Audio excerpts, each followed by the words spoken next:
Voici la voix d'un peuple éveillé par Isaac Elvis Kandoya guidé. L'analyste des sons, de la rime et du cœur, qui dévoile la vérité sans peur ni rancœur.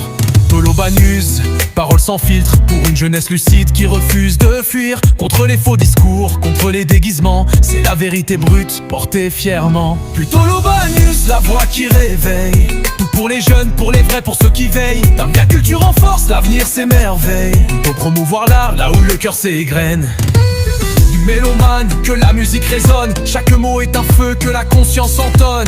Debout jeunesse, que ton esprit frissonne. Le Congo avance et notre voix résonne. Tolobanus, parole sans filtre. Tolobanus, parole sans filtre. Tolobanus, parole sans filtre. Tolobanus, parole sans filtre. Tolobanus, parole sans filtre. Bienvenue sur Tolobanus. Bonjour, bonsoir. Et je dépendre, on a heureux de Arabi sur Tolobanus. En tout cas, grand merci à Batou Bozoratant. Donc, on peut se sur force. Donc, on a été Boza un peu, Boza un souci, et puis Boza concerné dans le contenu de la autre quand on a Tolobanus.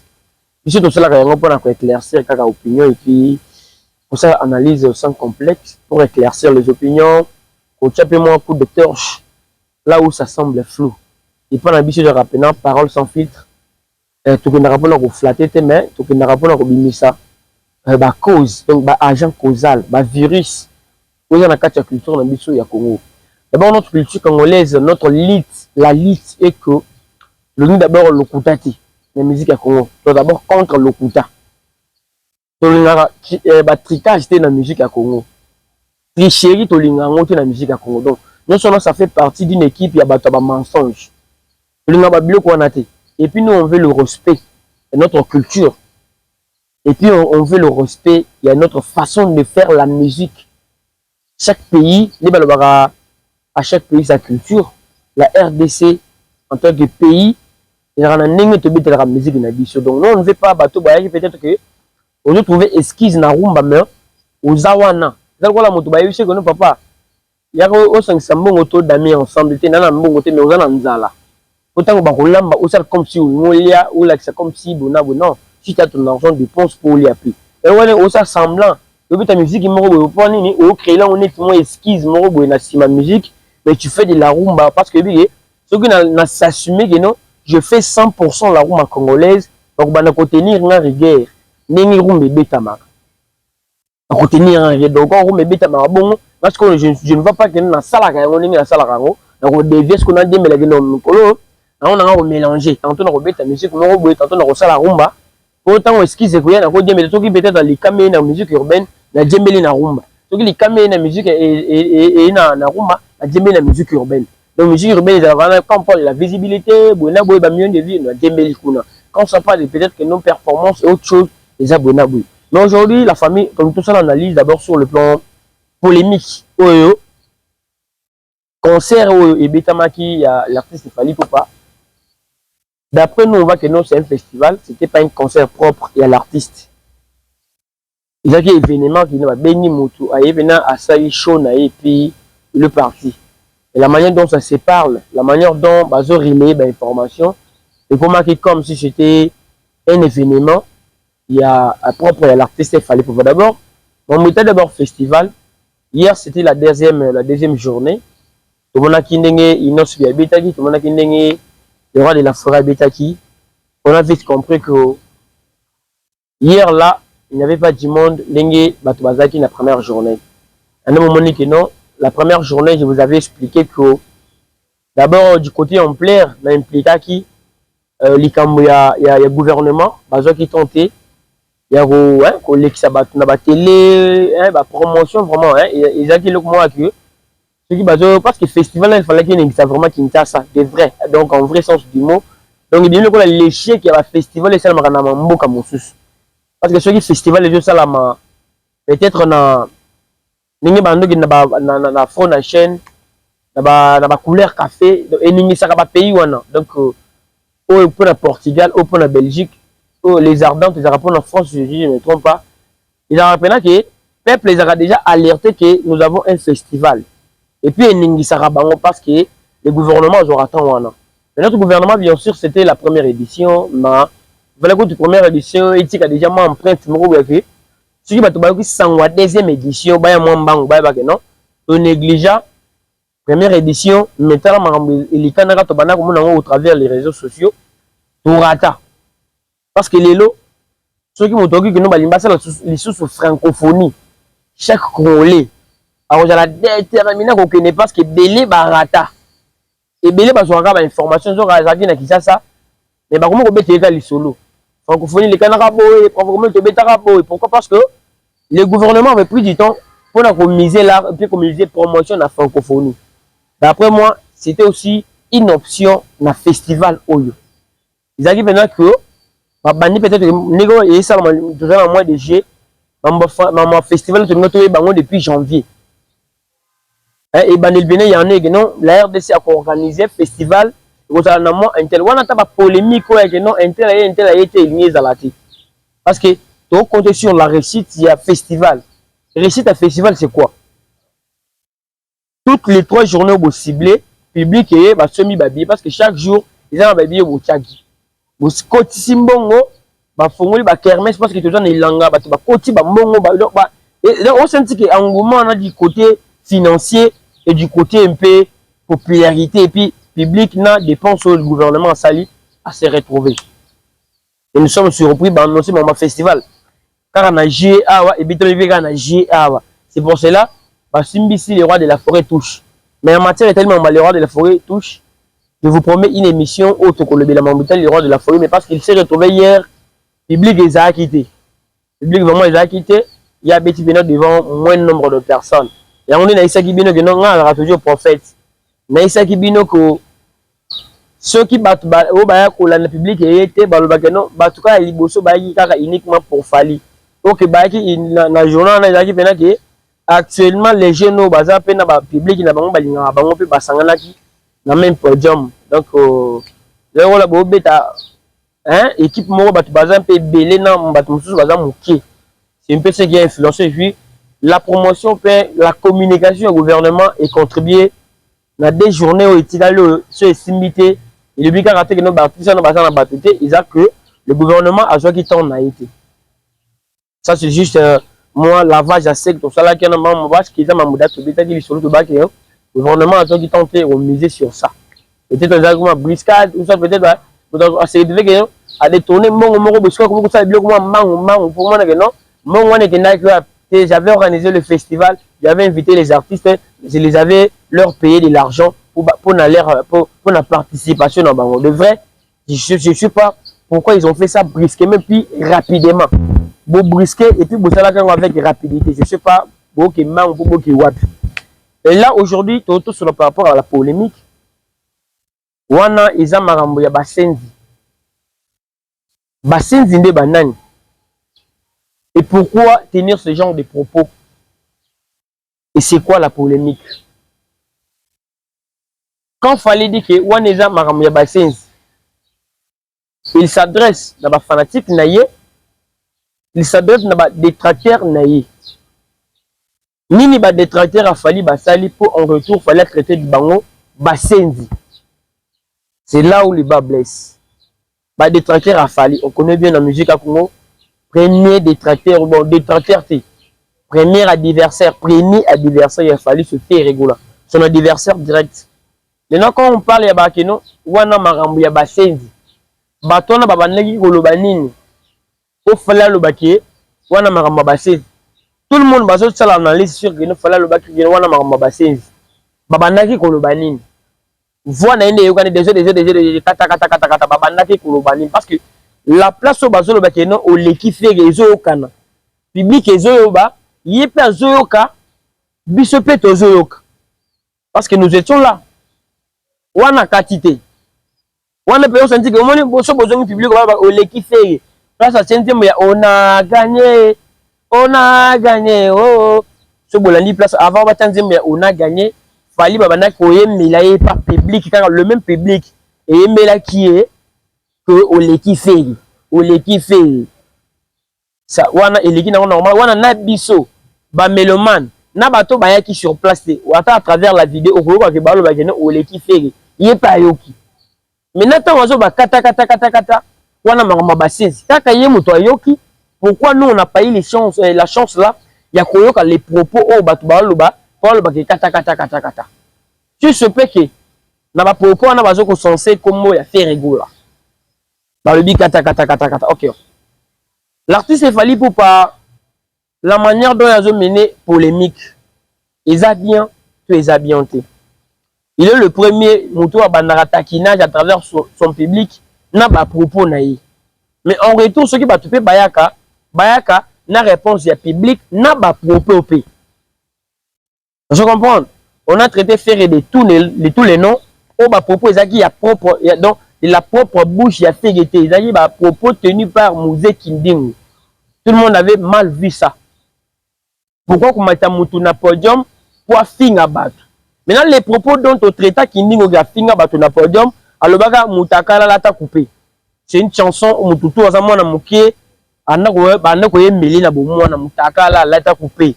Mouzé Kinding na sens ne ya humour pour na ko utiliser pe ba arme na ye ya ko se défendre contre bateau bazarapé dessus contre ye. Mouzé Kinding azwara nzemona otoye ba déjà kala ayemela rongo batu mutakala lata coupé. Quand on dit mutakala lata coupé, il n'y a pas un nom d'une personne. Attaque devant la justice, ce n'est pas une insulte. Ils ont dit mutakala lata coupé. Bah des fois, ça se perd dans le sens il y a belé. Maintenant, on va s'approprier des fois originel. Comme on te dit que non, des fois c'est quelqu'un au Azara Mobali, mais tantôt à bon moisi. Maintenant, quand toi tu te fâches, ça veut dire des fois original, ça va te choquer. On ne peut pas bien des fois, oui. Parce que par ma manière de faire les choses, mon homme t'a la double. Nous avons double salaire. On a des fois. Nous avons peut-être la double moussala. On a des fois. Nous avons peut-être la double langage. On a double discours. On a des fois. On est hypocrite. Des fois, dans le sens de mais comment des fois, on a des chocs. Mais on n'a jamais entendu des mal propos venant na bouche et faire dio ya podium. Non, on mais quand un artiste traite que non, bah, imbécile ou non, tout ça contenu la première son est fait, c'est rien que le vérité, différemment na ba insulte. C'est pas pour ne même na za bon zo quand muto pauvre mpiaker na l'arté, on les insulte, on les la vérité bien muto zo défier muto. Mais tant un artiste musicien, d'abord les contenus d'abord ou soit la forme, il y a un festival mondial organisé pas par musiciens le royauté, gouvernement, pas penser à toi pour honorer aux éducateurs en masse. Qu'est-ce que toi tu as laissé comme empreinte dans l'événement? Parce qu'ils ont un événement noté. Lancer un pic dans concert au Yayou. Mais tu lances des pics et puis des pics ils ont interdit. C'est pas interdit qu'on s'est piqué entre les musiciens. Mais tu peux dire bien bah pic il a fallu la musicalité. Papi qu'il fallait c'est pas musical. Si toi tu dis que non, on a marre basenzi. Si quoi basenzi sur place non, baza bateau bazo ganga ou bien basenzi baza banani. C'est que eloko fait aïe makake barido pamba et chouka fali. C'est aujourd'hui que moi je comprends que non, ba propos tenir à faire na fikine. Bilobela pamba éliminé, bampia katango nyonso éliminé, nous tous. On est tous au courant que fallait enchaîner basal que à l'Olympia kate mais basal et tonda qui convenablement chez nous au Congo na règle de la rumba congolaise il faut qu'on tourne sa salle au comme niveau mais tout est la ratolo wana que non moi je suis arrivé à niveau moro boyer la salle à plein à craquer il faut arriver à niveau qui est au petit plan parce que le personne au banana autant on a pas propos que non bisonné tout ça là ba soldat qui a solo et ça bateau ba défendre Rafali donc chez Fali, nous, on n'entend rien que plein. Maintenant, quand tout le monde est plainté, selon l'évangile, selon la rumba congolaise, au sein l'Impiaka.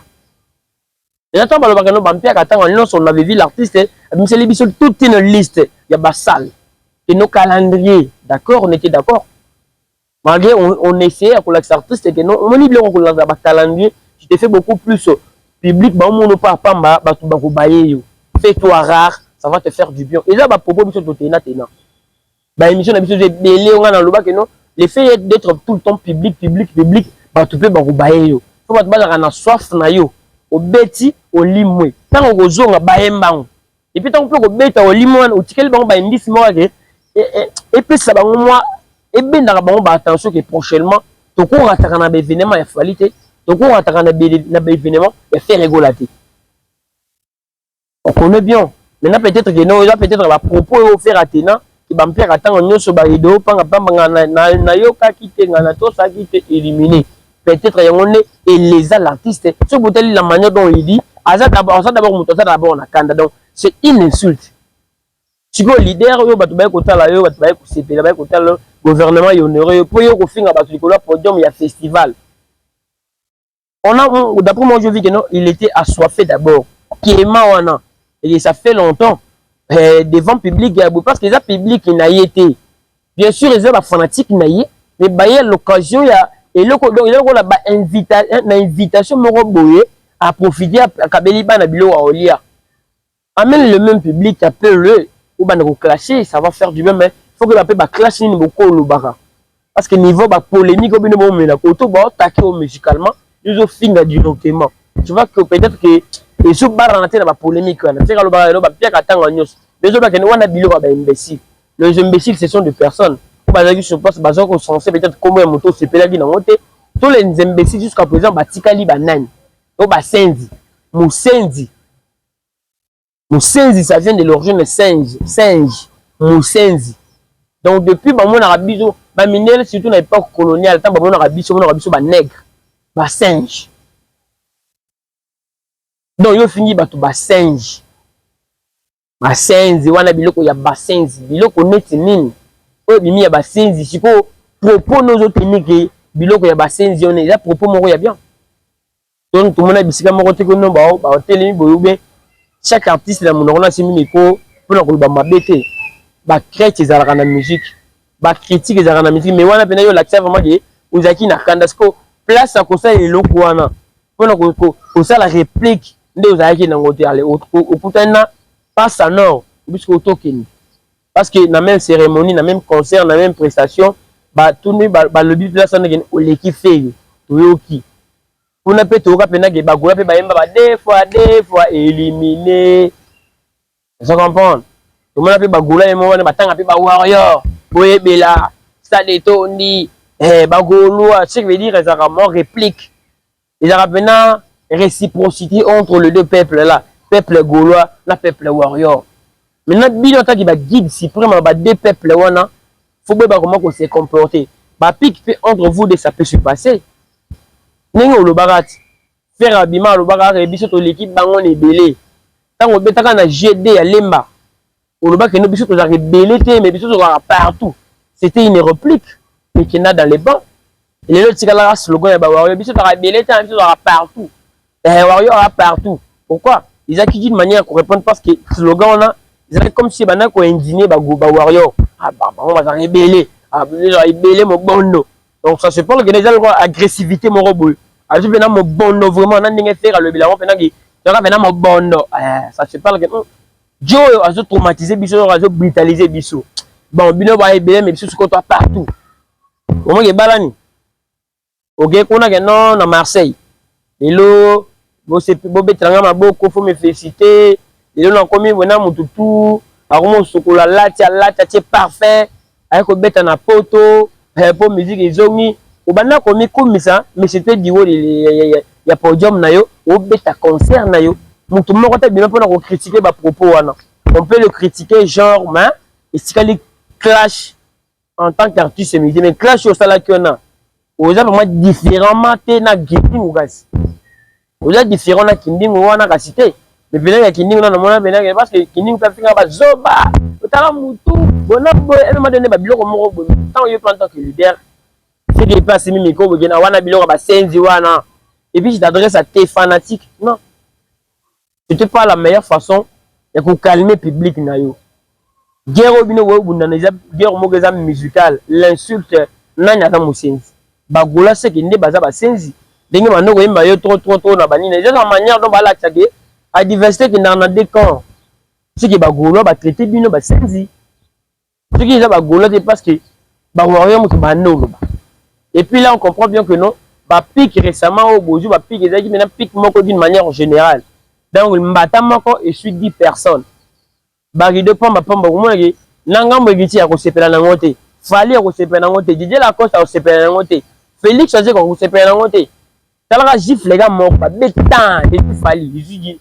Félix Oziek ezui Didier Lacoste ezui héritier pourquoi parce que bino tout bomiyebi comment bozo tambwisa musique na bino peut-être yango nde momoneke non ikofi moko échauffer bino tout bosambre oyo kono wakomi baodimine koto mpe baodimine bien sûr qu'on s'est diminué c'est bon loba loba ke no kuna faut chanter raza kuna chanter à malonga aza donc badimine bato mais ils a défi donc ils a badimine mais ils a défi balancé mais artiste au matin na podium ke no wana biloko basenzi wana donc au moins ozotikela bato temps fort moko boya malonga te vu que tiens vie et qui bat le belayo parce qu'on connaît bien que on parle de toi tantôt plutôt on parle de Fali mais ça ne peut pas prendre toute une semaine parlant de Fali vu que l'ingozong la bakop non non ko agiter internet les gens ont m'habité le fait d'insulter la podium n'habité et puis c'est le belayo na bino que vous avez senzi parce que tant va dire bon tika biloko na biloko ba senzi on t'a insulté. On a na oye ba longo kuna ba musique ba bizengi bo c'est que ngana za na liste on ba tango na zo ba musique wana na za na liste ba bizengi wana non non zo le biloko mo yo zo le biloko ba bololé bo epone c'est que ngana le biloko ba bololé ba liak automatiquement je suis bololé bolongo na biloko ba senzi wana donc bo tiki biloko wana parce que ba senzi mutu ba sala tant que bino bo sali vous êtes devenus des ba senzi mais comme on la challenge pour eux l'ignorance c'est une maladie hein?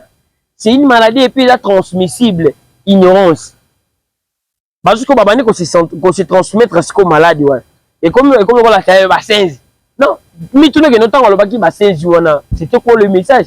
Vous avez un motu, et à ça la podium bino bote la vie que votre cabine a basenzi, la vie au banco le basenzi wana non. Vous savez vous mis c'est déjà motu mais yé a humilier bino. La podium a jo pe bino boutique. La manière où tirer la bon dit. On a eu deuxième tour au musée. Qui on a qu'on fikini. Fikini qu'on te fait on a sima qui cherche à tout à bordir. Mais qui on a bien chargé pour tout à bordir. Il y a une version qui faire habiter. Au fin à tes polémiques. Il y a un homme qui a drum et bétaté. Qui on a eu ma bibliothèque on a eu mon sans guitare. À qui t'en a eu à qui faire la pédicelle de non. Au fin à tes s'il te plaît. Puis c'est qu'à bagoulo mbote. On est débat na kinding le bawa siko kinding afinga OK ba finga ka ba artiste na biso partout ba finga Fali de partout ba finga Pege de partout ba finga héritier de partout mais ce qu'on sujet c'est de boyebi le pourquoi bozo komisa au sujet donc jusqu'à présent les warriors binone besoin la confusion les mots masenzi et les mots musenzi c'est désigné à vous parce que binone bobana ko donc motomaele na podium azoye bino ba senzi bobane ko mbwe ya biboti ka biloko ba senzi wana c'est ça les propres contenus. Donc les équipes bena bazo bois que la binonde ba mabanga donc yende a bois que les bino charge wana botika biloko ba senzi donc prochainement boko mité ya non to bi mato se comporter ko la ba senzi té na événement ya mutu ya mayele c'est un peu ça donc on traite les gens de basenzi et puis festival na couleur nango na idéologie que non mon kondiamo kazo compter puis il faut pas diffuser yango et bon que non ba son no biloko ba senzi donc pour toi c'est bien bon, ça part dans ton nom, il commence au tambola. Voilà le baki basenzi, batu baaloba. Mais on te recadre notre émission bébé, parce que on se comportait bien. Votre polémique reste musicale. Dès qu'on s'est performance, c'était tout un message. On va fallait en live. Et là, on a vendu 4 30 5 c'était un message par rapport aux critiques. Maintenant, on répond par rapport aux critiques. Allez, au bébé, si sous dossier, non, il y a mort finalement.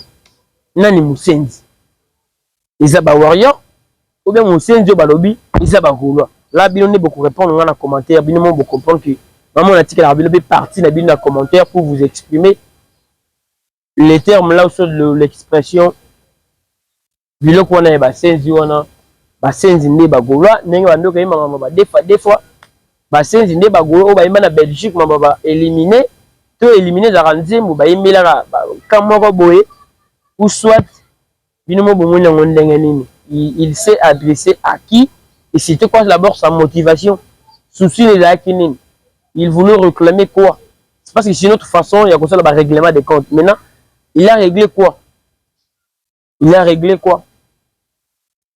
Donc, en tout cas, vraiment, grand merci. Dès que vous temps, vous l'avez sur la Toloba News, du début jusqu'à la fin. Voilà, vraiment, Nazara fier, Nabino, parce que vous le faites mieux et vous le faites très bien. Et nous, vraiment, tout l'ingénieur, vraiment. Donc, grand merci à Olga Tobi. Moi, à Londres, Tongo, Olga Tobi, Bambouti, on est ici, mon vieux freestyle d'Isanga, papa, la prince d'Isanga, Koloba Boule.